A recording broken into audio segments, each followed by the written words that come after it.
বাকি কুরবানির কিছু ইতিহাস, কুরবানি কোথা থেকে এসেছে, আমরা যে কুরবানিটা পালন করি এটা কোন নবীর নিদর্শন, কিছু আমরা আলোচনা শুনবো ইনশাআল্লাহ। মুহতারাম হাজিরিন, আমরা তো জানি কুরবানি যেটা আমরা করি এটা শুধু ইব্রাহিম আলাইহিস সালাতু ওয়াস সালামের জামানা থেকে। এর আগে কি কুরবানি ছিল না? এর আগেও কুরবানি ছিল। সর্বপ্রথম কুরবানি সেই আদম আলাইহিস সালাতু ওয়াস সালাম থেকে, তার দুই সন্তান হাবিল কাবিল। সূরা মাঈদার ২৭ নম্বর আয়াতে আল্লাহ বলেন, বিসমিল্লাহির রহমানির রহিম, ওয়াতলু আলাইহিম নাবা বানি আদম বিল হক إذ قربا قربانا فتقبل من أحدهما ولم يتقبل من الآخر قال لأقتلنك قال إنما يتقبل الله من المتقين محترم حاضرين, সর্বপ্রথম আদম আলাইহিস সালাতু ওয়াস সালামের দুই সন্তান হাবিল এবং কাবিল। ওই সময়ে আদম আলাইহিস সালামের শরীয়তে একটা বিধান ছিল, যেহেতু দুনিয়াতে মানুষ কম, এজন্য হাওয়া আলাইহিস সালামের গর্ভে থেকে যে সন্তান দুনিয়াতে ভূমিষ্ঠ হতো, জোড়ায় জোড়ায় সন্তান ভূমিষ্ঠ হতো, একজন ছেলে একজন মেয়ে।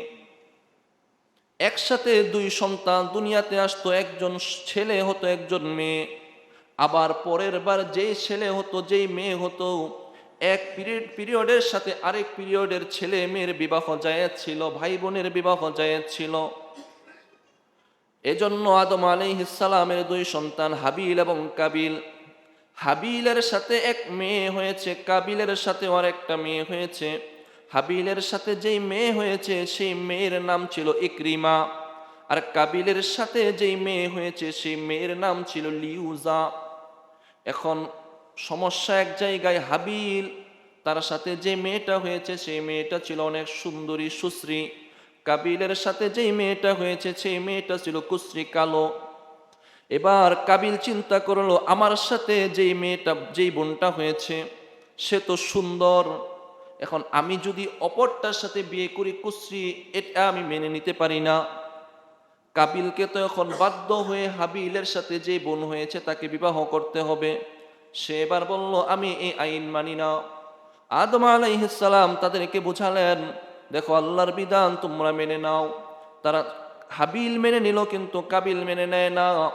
এবার আদম আলাইহিস সালাম আল্লাহর পক্ষ থেকে ওহী আসলো যে তোমরা দুইজন কুরবানি করো, যার কুরবানি কবুল হবে সে এই সুন্দরী ইকরিমাকে বিয়ে করবে। দুজন কি কুরবানি করবে? আমরা তো এখন পশু জবাই দেই, ওই শরীয়তে কুরবানির নিয়ম ছিল কুরবানি শুধু পশু না, নিজেদের উপার্জিত কুরবানির জন্য পাহাড়ের উপরে রেখে আসলো। আর কাবিল নিজের উপার্জিত সম্পদের একদম জীর্ণ শীর্ণ কিছু শস্য নিল, পশু না, খাবার দাবার শস্য। কাবিল এই শস্যগুলোকেও পাহাড়ের উপরে রেখে আসলো। দেখা গেল ওই শরীয়তে কুরবানি কবুল হলে আগুন এসে ওই পশুটা অথবা কুরবানিকৃত বস্তুটাকে ভস্ম করে দিত। আল্লাহর পক্ষ থেকে আগুন এসে হাবিলের কুরবানি পশুটাকে ভস্ম করে দিল। কুরবানিতে হাবিল জিতে গেল, হাবিল এই সুন্দরী ইকরিমাকে পাবে। কিন্তু কাবিল এতে নারাজ। কাবিল বলে, ক্বালা লা আকতুলান্নাক, আমি যেহেতু সিদ্ধান্তে হেরে গেলাম আমি তোমাকে হত্যা করব। এবার হাবিল উত্তর দেয়, ক্বালা ইন্নামা ইয়াতাকাব্বালুল্লাহু মিনাল মুত্তাকিন। হাবিল উত্তর দেয়, নিশ্চয় আল্লাহ পাক মুত্তাকিদের পক্ষ থেকে কুরবানি কবুল করে থাকেন। আল্লাহ মুত্তাকিদের পক্ষ থেকেই কুরবানি কবুল করে থাকেন। এজন্য কুরবানি যারা দিব তাকওয়াটা নিজের ভিতরে রাখবো, আল্লাহর ভয়। কুরবানি কার জন্য দিচ্ছি? আল্লাহর জন্য। এটা নিয়ত রাখবো দিলের ভিতরে, খালেস নিয়ত, তাহলেই আল্লাহ কবুল করবেন। পরবর্তীতে তো কাবিল হাবিলকে হত্যা করেই দিল। ওখান থেকেই শরীয়তে কুরবানি শুরু হলো। আস্তে আস্তে সব নবীর জমানায় কম বেশি কুরবানি ছিল, পদ্ধতি ভিন্ন ছিল। আস্তে আস্তে ইব্রাহিম আলাইহিস সালামের জামানা চলে আসলো। ইব্রাহিম আলাইহিস সালামের জামানা, এখানে কুরবানির ঘটনা তো অনেক লম্বা। ইব্রাহিম আলাইহিস সালামের বিবাহ, তার সন্তান হয় না, এক বিবাহ করলেন, স্ত্রী বন্ধা। পরে আরেকজন স্ত্রী বাদশার কাছ থেকে, সারা আলাইহিস সালামকে বাদশার কাছ থেকে হাদিয়া পাইলেন। পরে তার সন্তান হয়ে গেল। পরে এখন হাজরা আলাইহিস সালামের একজন সন্তান দরকার, আল্লাহর কাছে সন্তান নাই, ৮৬ বছর বয়স। আল্লাহর কাছে দোয়া করলেন, আল্লাহ রব্বি হাবিলি মিনাস সালিহিন, আল্লাহ আমাকে আপনি একটা সন্তান দান করেন। রব্বি হাবিলি মিনাস সালিহিন, আল্লাহ আমাকে আপনি একটা সন্তান দান করেন। আল্লাহ জানিয়ে দিলেন, ফাবাশশারনাহু বিগুলামিন হালিম, ওগো নবী আপনি আপনাকে একটা ধৈর্যশীল সন্তানের সুসংবাদ দান করছি। একটা ধৈর্যশীল সন্তান, কেমন ধৈর্য? একটু পরেই তো ধৈর্যের পরিচয়টা দিবেন। আল্লাহ পাক ৮৬ বছর বয়সে একটা সন্তান দিলেন। বৃদ্ধ অবস্থায় সন্তান পাইলেন। সন্তানকে রেখে যখন তিনি কাজে যান, কাজে গিয়ে সন্তানের মনটা তো বাসায় পড়ে থাকে না, কাজে গিয়ে কি আর মন বসে? ৮৬ বছর বয়সে যদি একটা সন্তান হয়, কাজে গেলে তো আর মন বসে না। যেখানেই যান সন্তানকে একটু একটু কাছে নিয়ে যান। এখন আল্লাহর পক্ষ থেকে আরেকটা পরীক্ষা। ইব্রাহিম আলাইহিস সালাম জীবনে ৭টা পরীক্ষা দিয়েছেন, কোনো একদিন বলবো ইনশাআল্লাহ। ৭টা পরীক্ষায় ৭টাতেই তিনি পাশ করেছেন। আল্লাহ পরীক্ষা, আরেকটা পরীক্ষা, যে সন্তানের প্রতি মায়া বেশি না আমার প্রতি মায়া বেশি, আমি একটু আপনাকে পরীক্ষা করব। যান সন্তানকে এবং তার মাকে মক্কার ওই মরুভূমিতে রেখে আসেন। এবার আল্লাহর আদেশে মা হাজারা এবং তার সন্তানকে এই মক্কার মরুপ্রান্তরে রেখে চলে যাচ্ছেন, ফিলিস্তিনে আবার চলে আসবেন। যখন চলে আসতেছেন, মা হাজারা জিজ্ঞাসা করলেন, আপনি আমাদেরকে কোথায়, কার আদেশে রেখে যাচ্ছেন? শুধু একটাই উত্তর দিলেন, আল্লাহর আদেশ। ব্যাস, আল্লাহর আদেশ, রেখে চলে গেলেন। এখানে কি হয়েছে আমরা হজরে আসওয়াদের ঘটনায় জেনেছি। আস্তে আস্তে বড় হতে হতে সন্তানের বয়স যখন 13, তাফসীরের বর্ণনায় আছে সন্তানের বয়স যখন 13, আল্লাহ ইব্রাহিমকে আবার আরেকটা পরীক্ষার জন্য বললেন, পয়গম্বর আপনি আরেকটা পরীক্ষা দেওয়ার জন্য প্রস্তুত হন। আল্লাহ পয়গম্বর ইব্রাহিম আলাইহিস সালাতু ওয়াস সালামকে লাগাতার 3 দিন, এক বর্ণনায় আছে তার প্রিয় বস্তু কুরবানির কথা, আরেক বর্ণনায় আছে তার সন্তানকে কুরবানি করার কথা। সর্বশেষ তার সন্তানকে কুরবানি করার জন্য আল্লাহ যখন স্বপ্নে তাকে দেখালেন, এবার সন্তানকে কুরবানি করার জন্য ওই ফিলিস্তিন থেকে আবার মক্কায় আসলেন। সন্তানকে মার কাছ থেকে বললেন না, কিছুই বললেন না, বললেন ছেলেকে রেডি করে দাও, প্রস্তুত করে দাও, তাকে নিয়ে আমি খামারে যাব, খেতে খামারে যাব। সন্তানকে যখন এখন রেডি করে দেওয়া হলো, প্রতিমধ্যে শয়তান সন্তানের কাছে এসে ধোঁকা দেয়, দেখো তোমার বাবা কিন্তু তোমাকে জবাই করার জন্য নিয়ে যাচ্ছে। সন্তানকে যখন ধোঁকা দেয়, সন্তান তো ভবিষ্যতে নবী হবেন, আল্লাহর পক্ষ থেকে পয়গম্বর। সন্তানকে ধোঁকা দিয়ে পারল না, এবার শয়তান গিয়ে মাকে ধোঁকা দেয়, দেখো তোমার আদরের সন্তানটাকে তো তোমার স্বামী জবাই করার জন্য নিয়ে যাচ্ছে। বলে যে জবাই করার জন্য নিয়ে যাচ্ছে, কার হুকুমে নিয়ে যাচ্ছে? শয়তানও তখন জবাব দিয়েছিল, আল্লাহ আদেশ দিয়েছেন জবাই করার জন্য।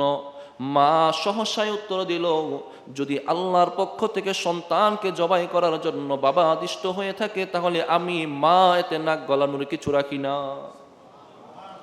আল্লাহ যদি আদেশ দিয়ে থাকে বাবাকে, তো আমি মা কি করব এটাতে? সন্তানকে নিয়ে আবার রওনা হলো।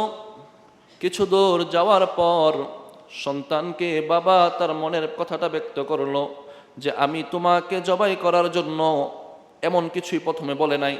যখন নিয়ে গেল, স্বপ্নের কথাটা যখন সন্তানকে বলল, সন্তান বলল, সাতাজিদুনি ইনশাআল্লাহু মিনাস সাবিরিন, আপনি আমাকে ধৈর্যশীলদের অন্তর্ভুক্ত পাবেন।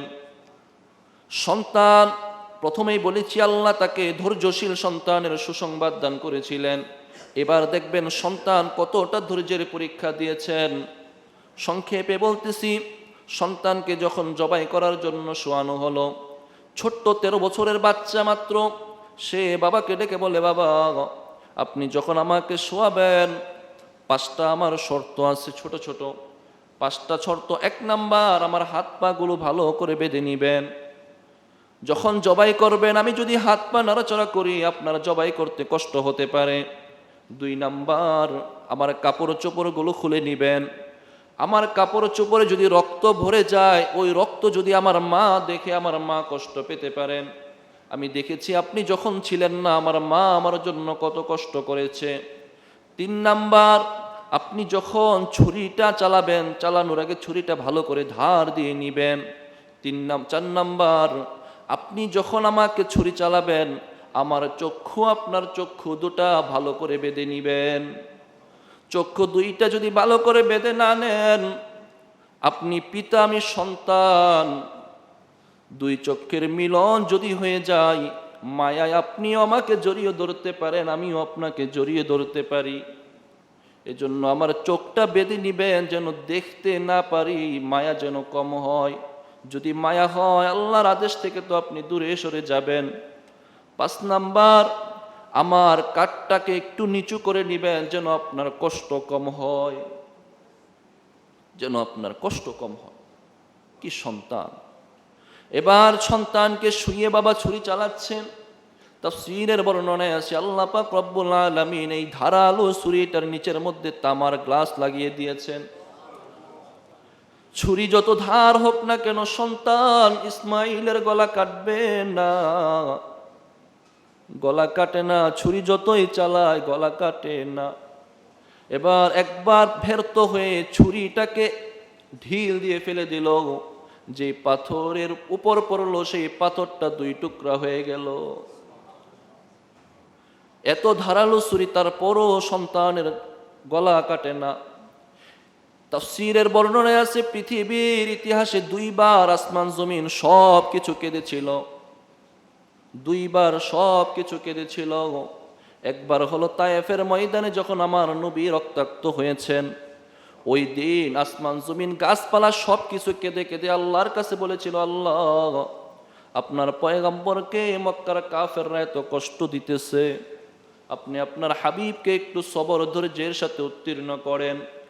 আরেকদিন হলো যখন ইসমাইল আলাইহিস সালাতু ওয়াস সালামকে তার বাবা পয়গম্বর ইব্রাহিম আলাইহিস সালাম ছুরির নিচে শায়িত করলেন, আসমান জমিনে যত গাছপালা আছে সবাই এমনকি ফেরেশতাও আল্লাহর কাছে কেঁদে কেঁদে বলেছিল, আল্লাহ দুনিয়ার ইতিহাসে আজকে কেমন এক নজির দৃষ্টান্ত আপনি পেশ করতেছেন গো মাওলা। এমন এক দৃষ্টান্তর সাক্ষী দুনিয়া আজকে হচ্ছে, বাবার হাতে সন্তান জবাই হচ্ছে গো মাওলা। এই দৃষ্টান্তের সাক্ষী আমরা আজকে হইতেছি। আল্লাহ রহমতের দরিয়ায় জোশ উঠে গেছে।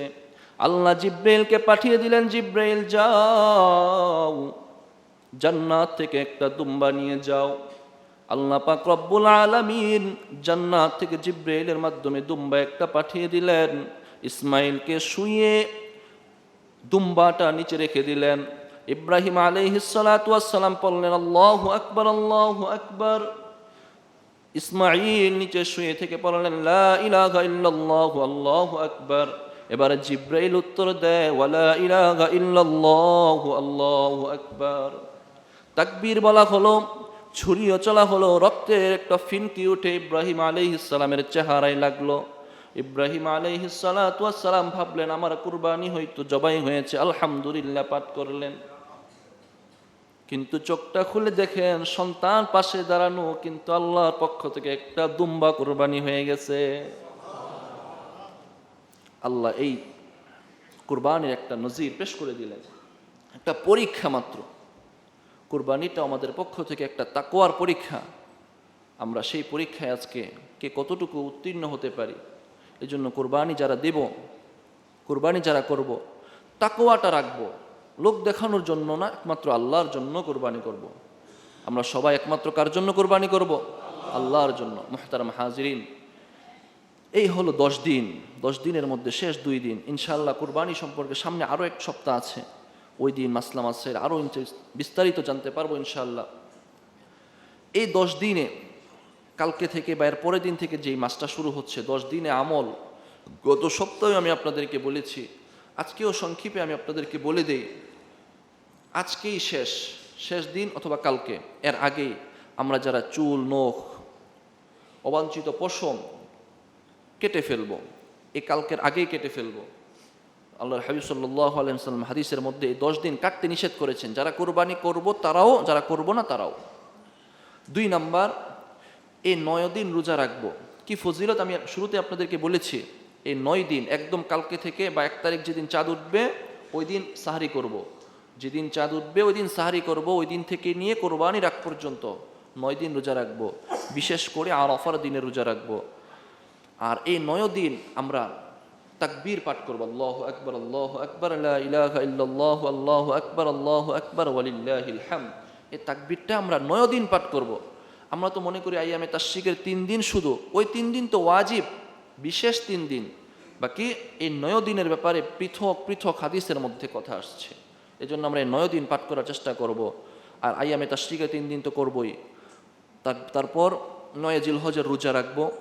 যাদের উপর সামর্থ্যবান আছি আমরা কোরবানি করবো 10 জিলহজ।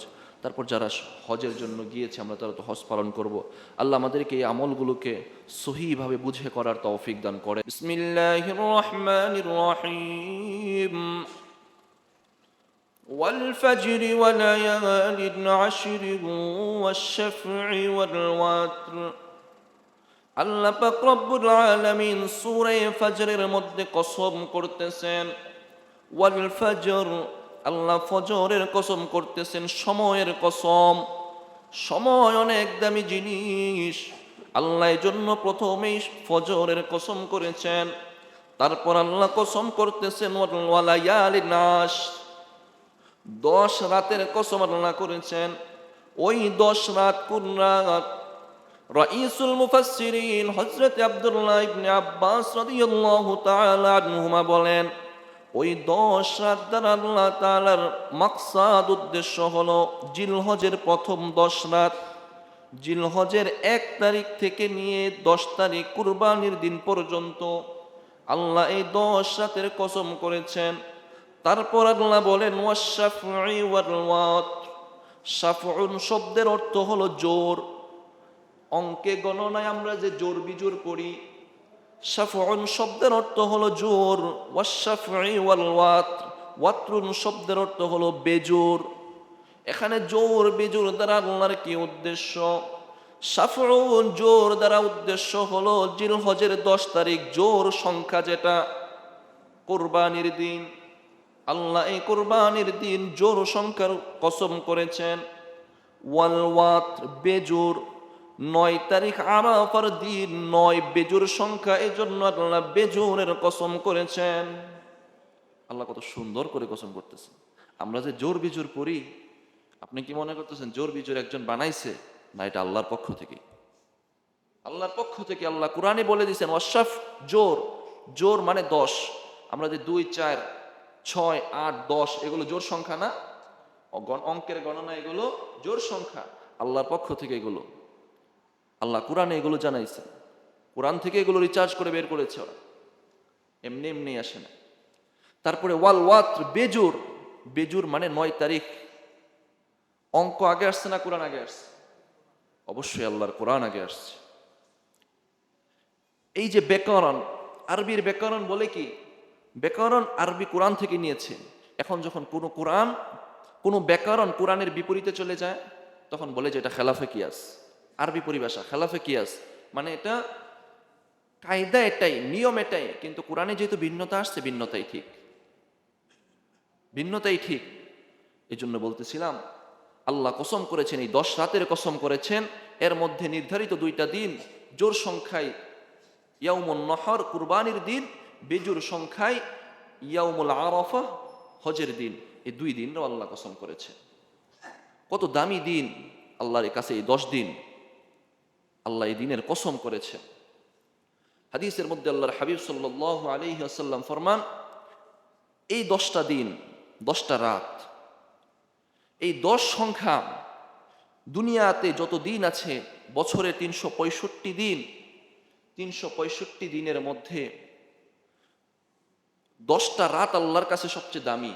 ওই 10টা রাত হলো রমজানের শেষ দশকের রাত। রমজানের শেষ দশকের রাত আল্লাহর কাছে অনেক দামি, কারণ ওই রাতের মধ্যে কি আছে? লাইলাতুল কদর আছে, কদরের রাত্রি আছে। আর 10টা দিন আল্লাহর কাছে সবচেয়ে দামি। 10টা দিন আল্লাহর কাছে সবচেয়ে দামি। ওই 10টা দিন হলো জিলহজের প্রথম 10 দিন। জিলহজের প্রথম 10 দিন। তিরমিজির 757 নম্বর হাদিস, বুখারীর 969 নম্বর হাদিসের মধ্যে ইবনে আব্বাস রাদিয়াল্লাহু আনহু জিজ্ঞাসা করলেন, ইয়া রাসূলুল্লাহ, এই দিনগুলো কি, এই দিনগুলোর আমল যে বললেন অনেক দামি, দিনগুলো অনেক দামি, অন্য অন্য দিন জিহাদের চেয়েও কি বেশি দামি? আমরা সবাই জানি ইসলামের মধ্যে সবচেয়ে দামি কাজটা হলো জিহাদ। ইসলামের মধ্যে সবচেয়ে দামি কাজ জিহাদ, আল্লাহর রাস্তায় জিহাদ করা সবচেয়ে দামি।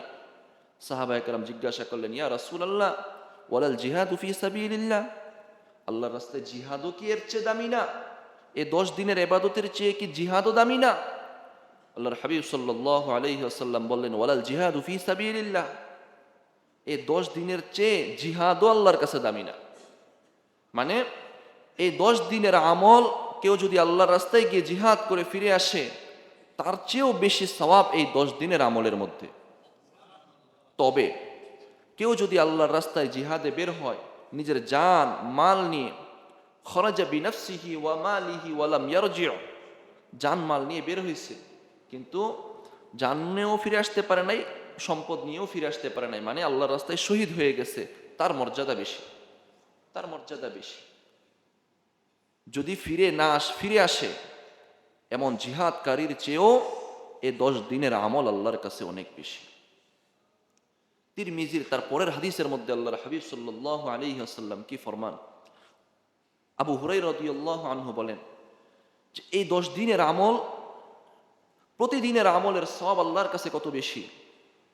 প্রতিদিন যদি আপনি আমল করেন, প্রতিদিনের আমলের সওয়াব আল্লাহর কাছে এক বছর আমল করলে, নফল রোজা রাখলে আল্লাহর কাছে যে সওয়াব, প্রতিদিন আমল করলে আল্লাহ আপনার আমল নামায় সে সওয়াব দান করবেন। প্রতিদিনের আমল, একদিন এক বছর, একদিন আমল করবেন 1 বছর রোজার সওয়াব পাইবেন।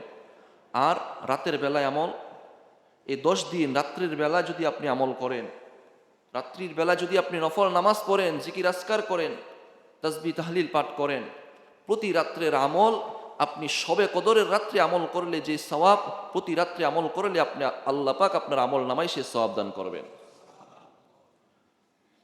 তো সামনে আমাদের যে দিনগুলো আসতেছে, যে রাতগুলো আসতেছে, এগুলো কি কম দামি না বেশি দামি?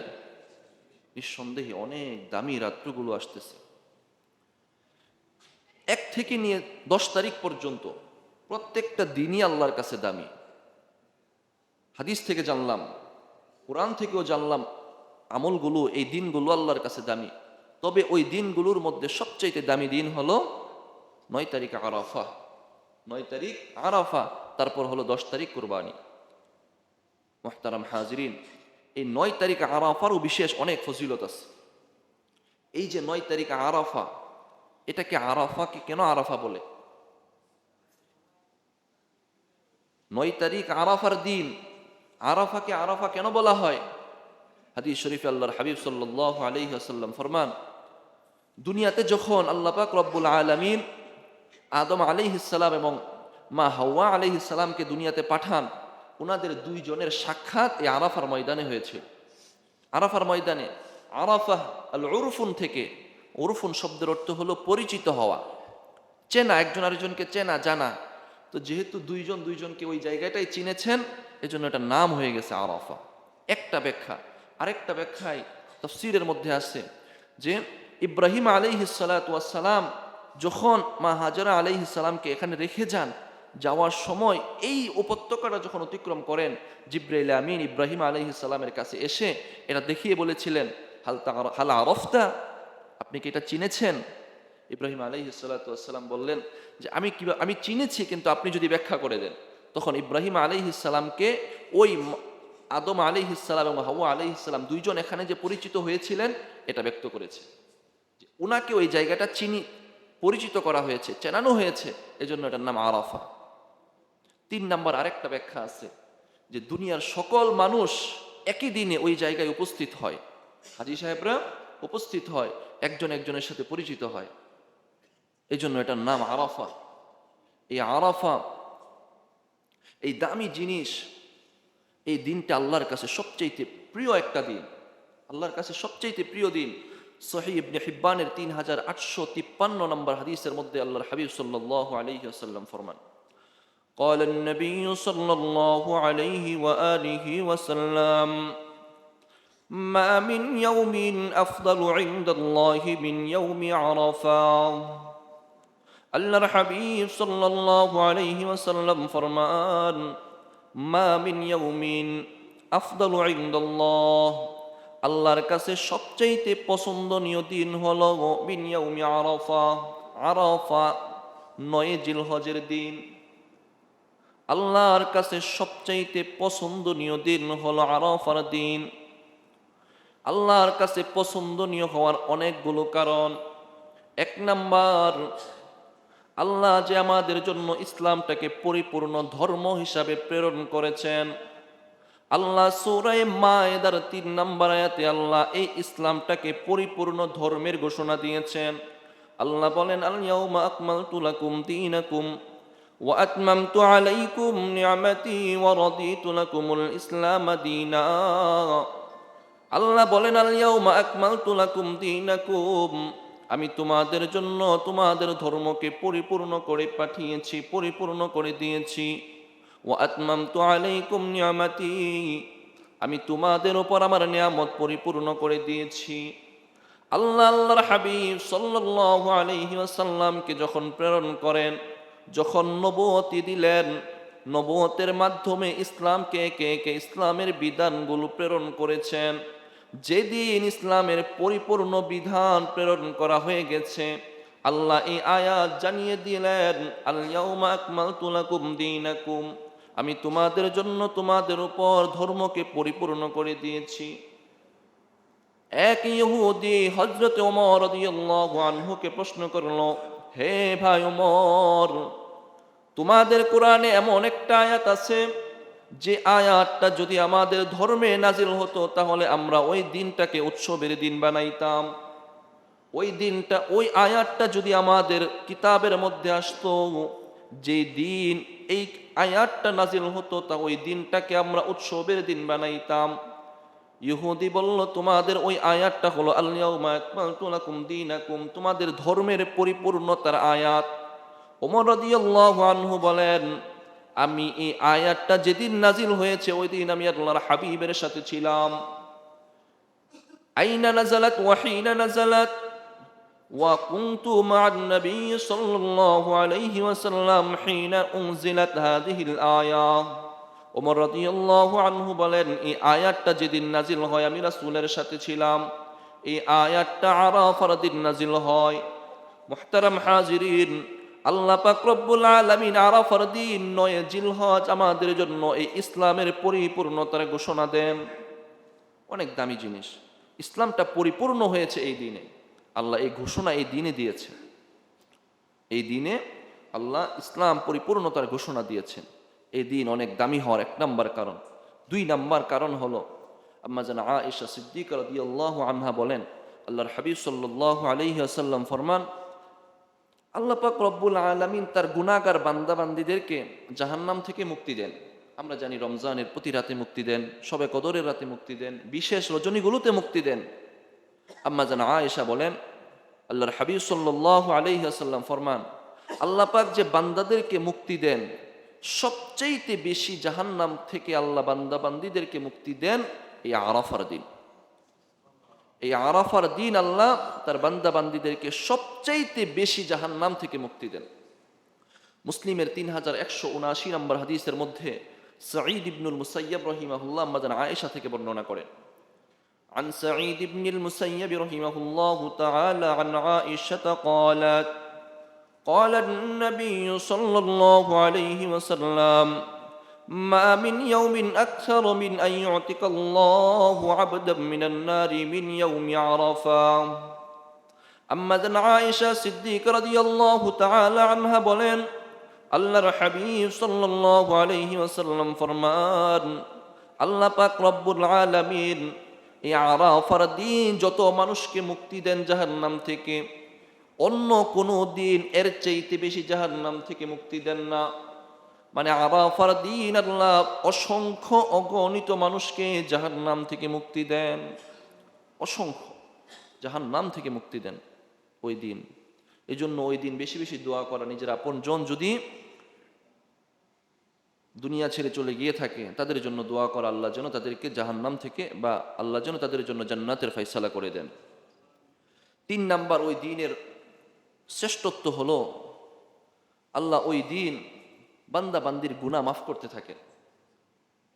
আল্লাহ ওই দিন বান্দা বান্দির গুনাহ মাফ করতে থাকেন। অসংখ্য অগণিত বান্দা বান্দির গুনাহ আল্লাহ মাফ করেন। আল্লাহ বলেন জাউনি শুআসাম মিন কুল্লি ফাজ্জিন আমিক। হাদিসের মধ্যে, হাদিসে কুদসি, আল্লাহ বলেন বান্দা বান্দিরা আমার কাছে এই কষ্ট, ক্লেশ, ক্লান্তি নিয়ে আমার কাছে উপস্থিত হয়েছে। আরাফার ময়দানে উপস্থিত হওয়াটা অনেক কষ্টের একটা বিষয়।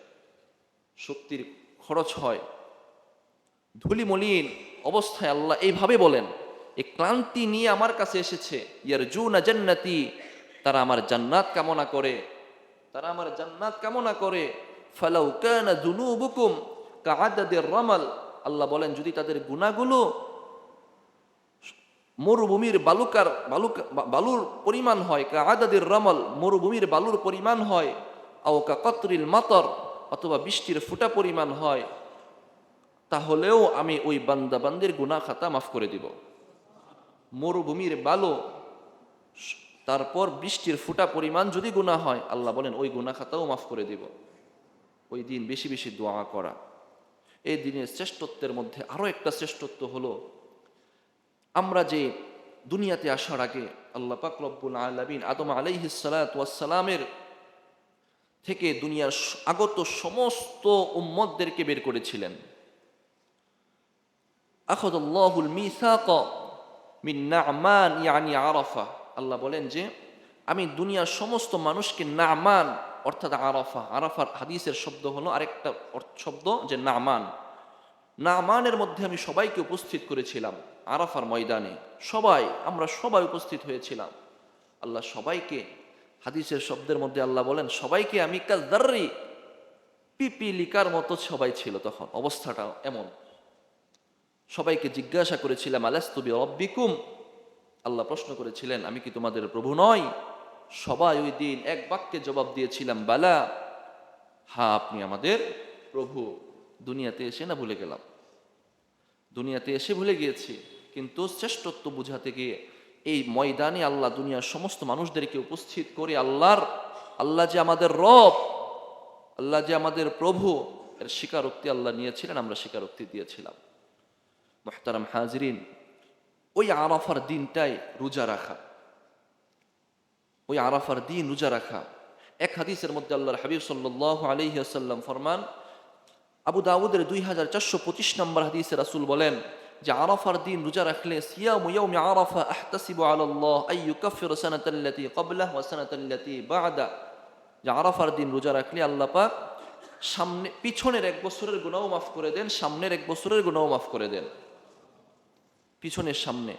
মাজমাউজ জাওয়ায়েদের 5141 নম্বর হাদিসে আরেকটা ফজিলতের কথা আসছে, মান সামা ইয়াওমা আরাফা গুফিরা লাহু সানাতাইন মুতাতাবিআইন, যে যদি আরাফার দিন কেউ এক রোজা রাখে, রাসূল বলেন মান সামা ইয়াওমা আরাফা, যে কেউ আরাফার দিন রোজা রাখবে আল্লাহ পাক রব্বুল আলামিন তাকে লাগাতার 2 বছরের গুনাহ খাতা মাফ করে দিবেন। সানাতাইন মুতাতাবিআইন, ওই এক হাদিসে পাইলাম পিছনের 1 বছর, সামনের 1 বছর, আর এক হাদিসে পাইলাম লাগাতার 2 বছর। এজন্য এই দিন যেন আমরা রোজা রাখতে পারি, আল্লাহ তৌফিক দান করেন, যেন সবাই রোজা রাখার চেষ্টা করব। এখন এই রোজা রাখতে গিয়ে একটা বিভ্রাতি বাজে এক জায়গায়, একটা সমস্যা বাজে এক জায়গায়, সেটা হলো অনেকেই মনে করি আরাফাটা 9 জিলহজ সৌদির সাথে মিল নাকি আমাদের 9 তারিখের সাথে মিল। সৌদি যেদিন আরাফা, আমাদের এই দিন সেদিন 8 জিলহজ, আমাদের এই দিন যেদিন 9 জিলহজ, ওই দিন আবার সৌদিতে ইয়াউমুন নহর, কুরবানির দিন। এখন অনেকেই মনে করেন রোজা কি কোন দিন রাখবো, সৌদির সাথে মিল রেখে নাকি আমাদের এখানে যেদিন 9 জিলহজ ওই দিন। এটা সমস্যাটা অনেকের মধ্যেই আছে। অনেকে জিজ্ঞাসা করেন ফোন দিয়ে, মেসেজে, এমনি সরাসরি অনেকে জিজ্ঞাসা করেন কোন দিন রাখবো। যারা বলে থাকেন সৌদির সাথে মিল রেখে সৌদিতে যেদিন 9 জিলহজ, আমাদের এই দিন 8 জিলহজ, ওই দিন রোজা রাখবেন, তাহলে সমস্যা কয়েকটা। 1 নাম্বার, সৌদির সাথে মিল রাখতে হবে এমন কোন আয়াত, এমন কোন হাদিস কোরআনে দলিল নাই। প্রথম কথা, দলিল নেই, তা আপনি রাখবেন কোন যুক্তিতে? 2 নাম্বার কথা, আপনি যদি সৌদির সাথে মিল রাখেন, সৌদির সাথে মিল রেখে এটা পালন করবেন, অন্য সমস্ত আমল কেন সৌদির সাথে মিল রেখে পালন করেন না? ধরেন 9 জিলহজের ফজরের নামাজটাই আপনি সৌদির সাথে পালন করবেন, তো ফজরের নামাজটা যদি পালন করতে হয় তাহলে আপনাকে 3 ঘন্টা পরে আদায় করতে হবে। আর আপনি যদি ফজরের নামাজ এখন তো 4:40, 3 ঘন্টা পরে 8:40 আদায় করেন, আপনাকে সবাই পাগল বলবে না ভালো মানুষ বলবে? পাগল বলবে না? যে 8:40 আপনি কিসের ফজর করেন? তো আপনি একটা শুধু মানলেন সৌদির সাথে মিল, বাকিগুলো না। 2 নাম্বার যুক্তিতে আপনি হেরে গেলেন। 3 নাম্বার, এখন যদি বলেন যে না হুজুর, চাঁদের দিক থেকে সৌদি উঠছে এই জন্য আমরাও পালন করব। এখন আমি বলবো, সৌদি কি পৃথিবীর সবার আগে চাঁদ উঠে, নাকি এর আগেও পৃথিবীর অন্য কোনো দেশে চাঁদ উঠে? পৃথিবীর আরো দেশে এর আগেও চাঁদ উঠে, একদিন আগেও চাঁদ উঠে এমন দেশ আছে। তো সবচেয়ে পশ্চিমে যে দেশ, সেই দেশে সবার আগে চাঁদ উঠে। ওই দেশে যেদিন চাঁদ উঠে গেছে ওই দিন তো সৌদিতে 8 তারিখ, ওই দিন সৌদিতে 8 তারিখ। আবার যদি বলেন যে ওই দিন চাঁদ ওরা ওরা আবার সৌদির সাথে পালন করবে, যেদিন সবচেয়ে পশ্চিমের দেশের 9 জিলহজের চাঁদ উঠেছে ওই দিন সৌদিতে 8, একদিন পর ওই দেশে 9 সৌদিতে, ওই দেশে 10 সৌদিতে 9, এরপরের দিন ওই দেশে 11 সৌদিতে 10। যদি আপনি ওই দেশকে এই দেশের উপরে কিয়াস করেন, মিল করেন, তাহলে যে দিন রোজা রাখা হারাম ওই দিন রোজা রাখা আবশ্যক হয়ে যাবে। যেদিন রোজা রাখা হারাম, কারণ কুরবানির দিন, কুরবানির পরের দিন, এর পরের দিন, 3 দিন রোজা রাখা, 4 দিন ওই কুরবানির দিন সহ আইয়ামে তাশরিকের 4 দিন রোজা রাখা হারাম। তাহলে তো আপনার ওই দিন রোজা রাখতেছেন, কারণ আরাফার দিন আপনি রোজা রাখবেন? আপনার তো আরাফার দিন রোজা রাখতে হবে, কারণ এই মাসালাটা তো রোজার মাসালা। কোনোভাবেই এই যুক্তিতে আসে না। এজন্য যারা বলবে যে 9 জিলহজ ওদের সাথে মিল, না। ইসলামে বিধান 2 ভাবে আরোপিত হয়, একটা হলো সূর্যের দিক থেকে আর একটা হলো চন্দ্রের দিক থেকে। নামাজ যে আমরা পালন করি এটা হয় সূর্যের দিক থেকে, আর রোজা যে আমরা রাখি সময়ের হিসাব, এটা হয় চন্দ্রের দিক থেকে। এজন্য যেই দেশে যে দিন চন্দ্র উঠবে ওই দিন রোজা রাখবেন। আমাদের দেশে যেদিন, আমাদের দেশে 9 জিলহজ, ওই দিন আমরা রোজা রাখবো। আল্লাহ আমাদেরকে বোঝার আমল করার তৌফিক দান করেন।